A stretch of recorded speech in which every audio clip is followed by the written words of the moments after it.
We begin with a problem. Across the ancient world, from the Korean peninsula to the Nile Valley, from the rainforests of Mesoamerica to the megalithic graves of prehistoric Europe, we find an object that appears again and again: the crown.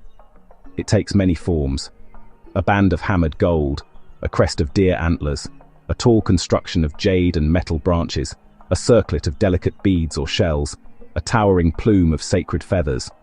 The materials change, but certain features recur with a kind of structural insistence: symmetry, radiance, height, precise placement around the human head. And not just appearance, but effort. These are not casual ornaments. They are labor-intensive, resource-heavy constructions. Beaded Yoruba veils require tens of thousands of glass elements. Silla crowns from Korea incorporate thin sheets of gold shaped into branching, tree-like structures that serve no defensive or utilitarian purpose.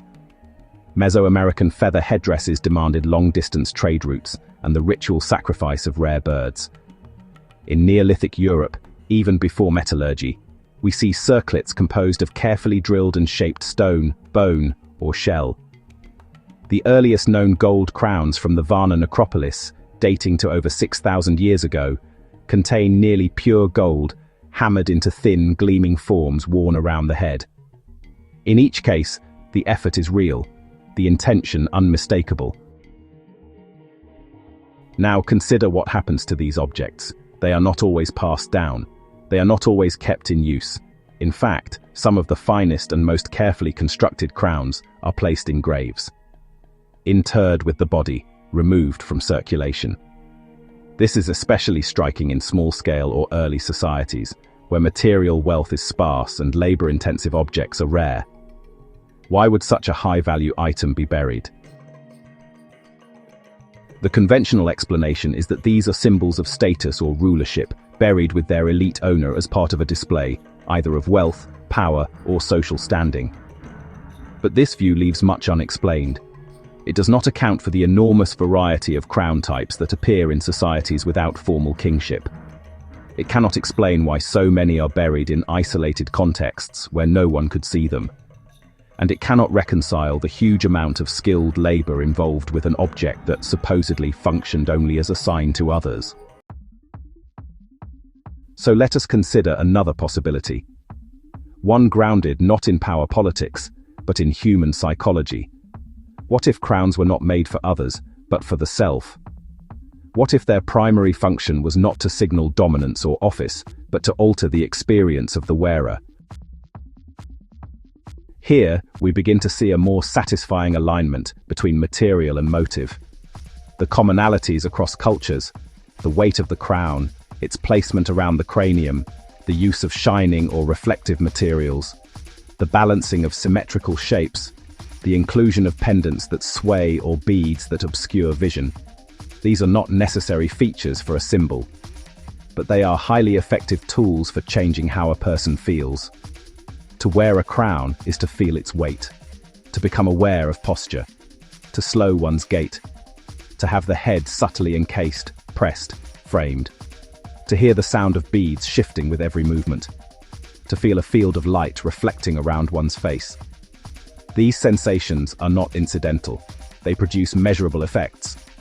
Psychologically, such stimulation activates bodily awareness, creates a sense of elevation, sharpens the boundary of the self. In ritual, performance, or trance contexts, these features would enhance absorption, facilitate altered states, or reinforce identity transformation.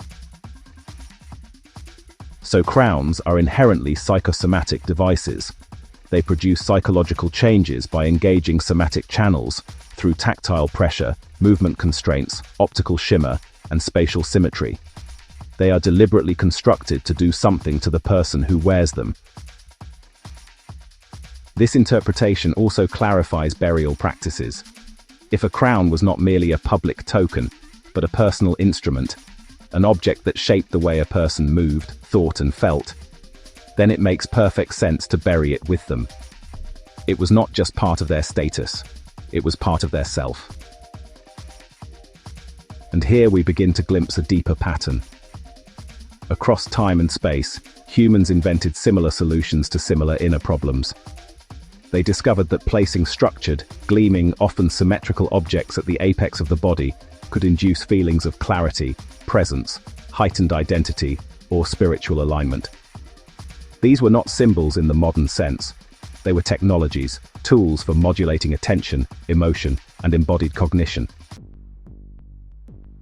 And this is why the crown recurs. Not simply because it signifies rulership, nor solely because it transforms the inner experience of the wearer, but because it belongs to a triadic dynamic that continually reinforces itself. The act of adorning the head with luminous, symmetrical material satisfies three human drives at once: the impulse to refine and elevate the self, the impulse to project that refinement outward as authority or beauty, and the technical impulse to shape matter into forms that reflect both. Each of these impulses feeds the others. A more sophisticated crown refines the sensory and psychological effects on its wearer. That heightened presence strengthens social influence. The recognition of that influence motivates still more elaborate construction. Over generations, this cycle of enhancement, display, and innovation becomes a cultural constant. Rulership, craft, and consciousness evolving together around a single locus: the crown. Thus, the persistence of crowns across time and geography is not an accident of symbolism, but the consequence of this closed circuit of reinforcement. The crown endures because it succeeds simultaneously in three domains. It feels transformative to wear, it appears authoritative to witness, and it demands ever greater ingenuity to make. In that synergy lies its longevity. Whether in gold, feathers, or beads, the crown is the point where psychology, society, and technology converge into one enduring artifact. Which brings us to a question. If crowns reliably produce effects on perception, attention, and selfhood, what is the mechanism? What kind of interface exists between brain, body, and world that would make these effects possible? To answer that, we must look not just at what crowns look like, but where they are placed, and how that placement might connect to the brain's own structure. Perhaps then, what crowns alter is not just behavior or appearance, but the energetic interface between consciousness and the body itself. And perhaps the first clue lies within the brain's own internal map of the self, the cortical homunculus. If we are to understand how a physical object encircling the head could alter perception, we must first understand how the brain itself represents the body.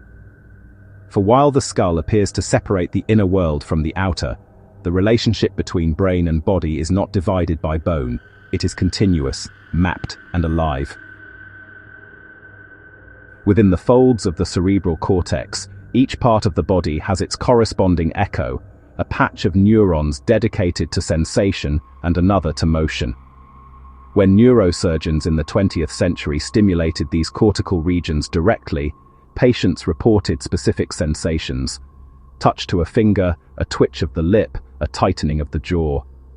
From these observations came one of the most evocative diagrams in neuroscience, the homunculus, the little man of the brain. This figure is no metaphorical decoration. It is a precise topography of embodiment, drawn in neural space.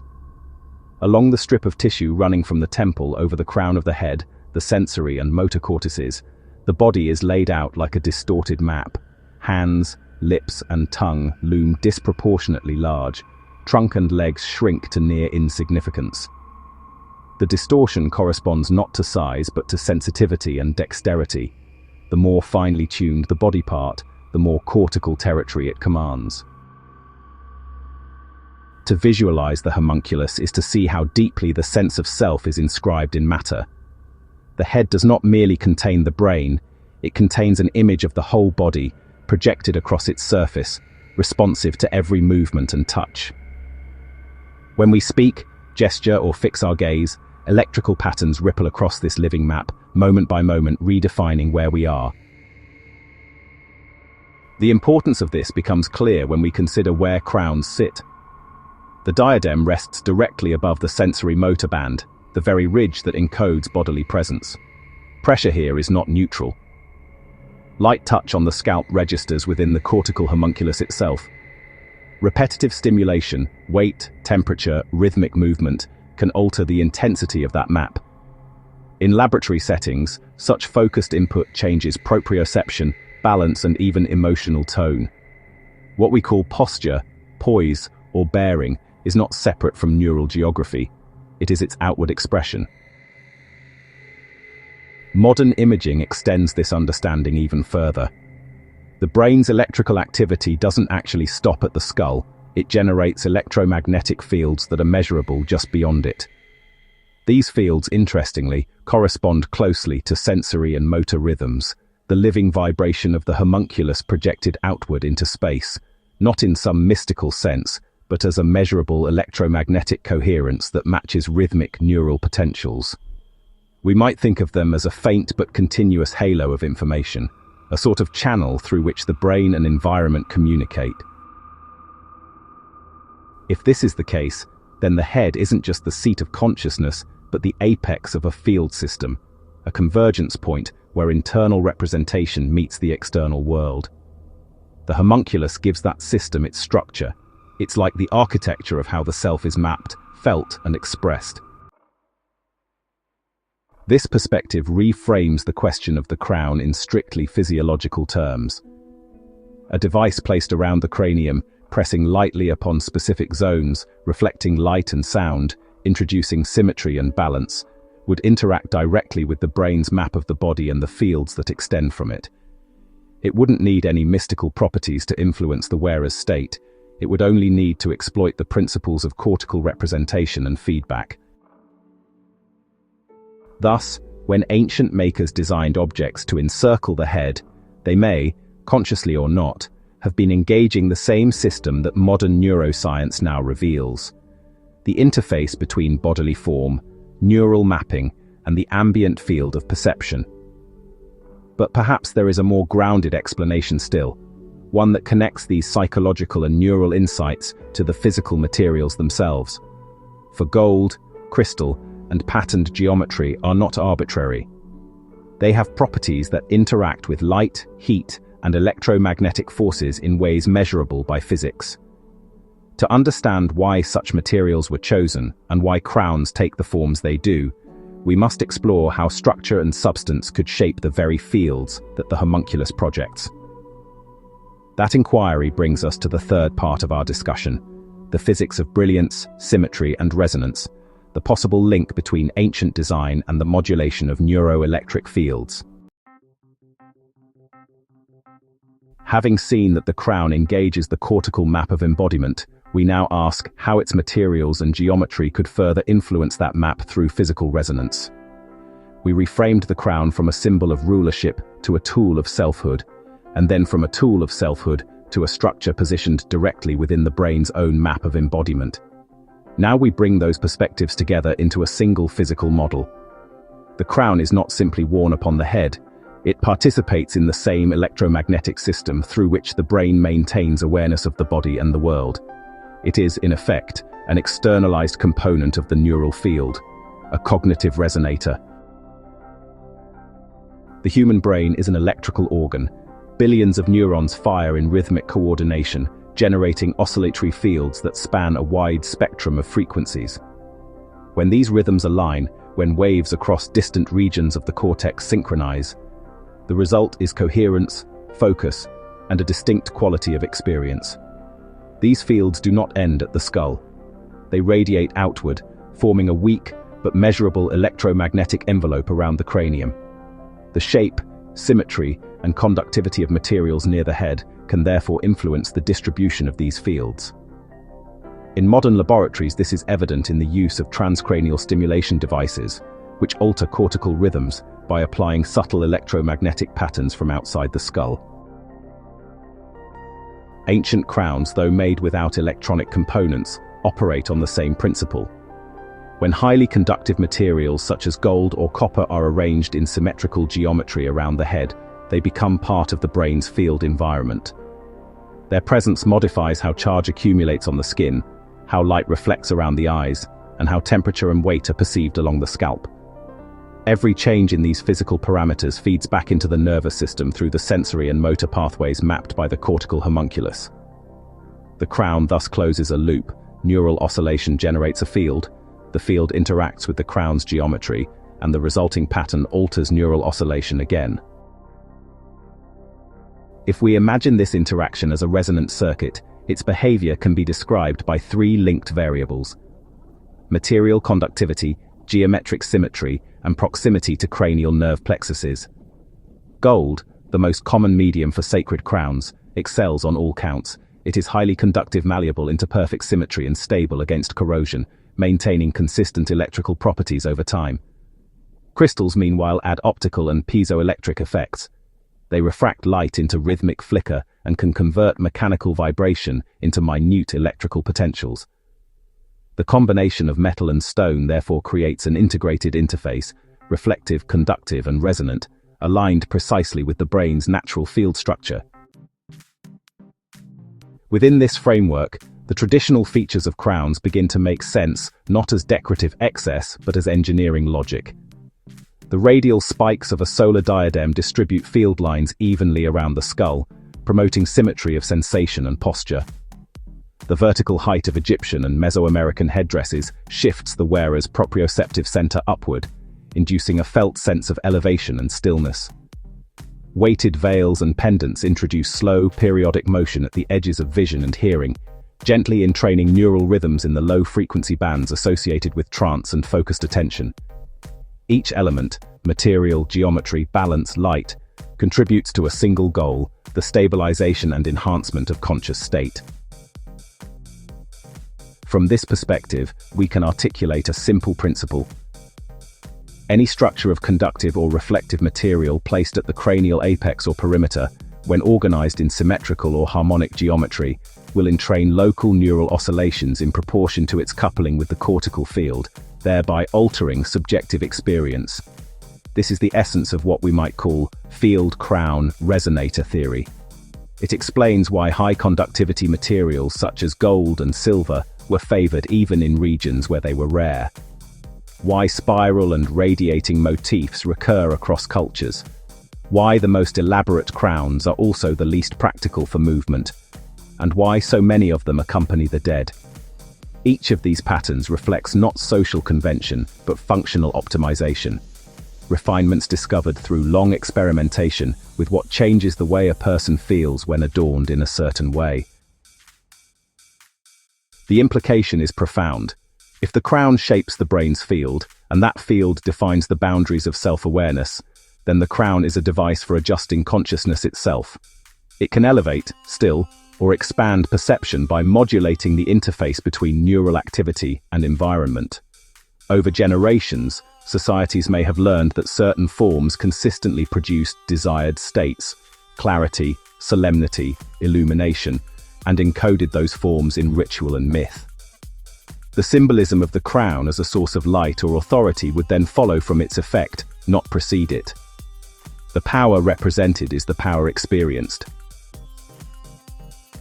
What emerges from this line of reasoning is not an ornament, but an interface, a meeting point where the physiology of the brain, the geometry of form, and the symbolism of culture converge into a single technology of consciousness. The crown, in its many manifestations, reveals that early societies were not only expressing hierarchy or divinity, but were experimenting, generation after generation, with the very architecture of the self.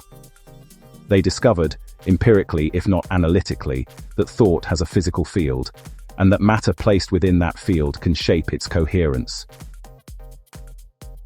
Seen in this light, the ancient craftsman is not just a decorator, but an engineer of experience. The meticulous hammering of gold into thin sheets, the patient threading of beads into balanced veils, the alignment of feathers into radial plumes. All of these actions become operations on cognition itself. The maker is tuning the head's resonance, and the wearer, upon donning it, steps into a sort of modified perceptual environment. The sensation of weight, the shimmer of light, the rhythmic movement of pendants. All of these feed back into the brain's own map of the body, altering tempo, focus, and self-awareness. The crown does not signify transformation, it performs it. People did not continue to make these objects for thousands of years only because they represented authority, but because they enhanced it. They made them to help guarantee that leadership itself operated from reliable states of mind, states felt as clarity, elevation, or even communion. The crown thus becomes the material expression of a triadic relationship: cognition, object, and command reinforcing one another. The authority of the leader depends on the lucidity of perception. The crown stabilizes that lucidity. The experience of lucidity, in turn, legitimizes authority. Each element feeds the next, forming a closed circuit of meaning and physiology that sustained the idea of sacred rule. The ruler's steadiness of mind was not assumed. It was cultivated through ritual, posture, and resonance. In this sense, authority was not only political, but neurological. If we trace this understanding across cultures, the pattern holds. Wherever humans placed rare, symmetrical, radiant materials around the cranium, they were building on the same unspoken recognition that consciousness is not confined, that it can be stabilized and magnified through structure. The crown therefore stands at the boundary between psychology and physics, ritual and neurology, a deliberately fashioned bridge between inner and outer fields. Its persistence through time is testimony to its efficacy. Leadership demanded coherence. The crown provided it. Reinterpreted through this framework, the burial of a crown no longer appears as the entombment of a symbol, but as the preservation of a circuit. The artifact remains near the skull because it belongs to the same system. It is part of the extended self. Death, in this context, does not sever the link between body and field, but relocates it into stasis, with the crown acting as a resonant companion holding the pattern that once animated the living brain. In sum, the evidence across archaeology, psychology, and biophysics converges on a single insight. The crown is a human attempt to formalize consciousness in matter. It is both instrument and icon, both map and mirror. It records an ancient intuition that mind, light, and geometry are aspects of one continuum, and embodies it in metal, crystal, and form.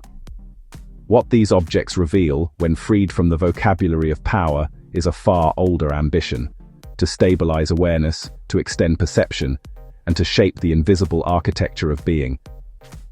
The crown endures because it works, not metaphorically, but experientially, as a technology through which human thought, leadership, and world perception enter into resonance with one another.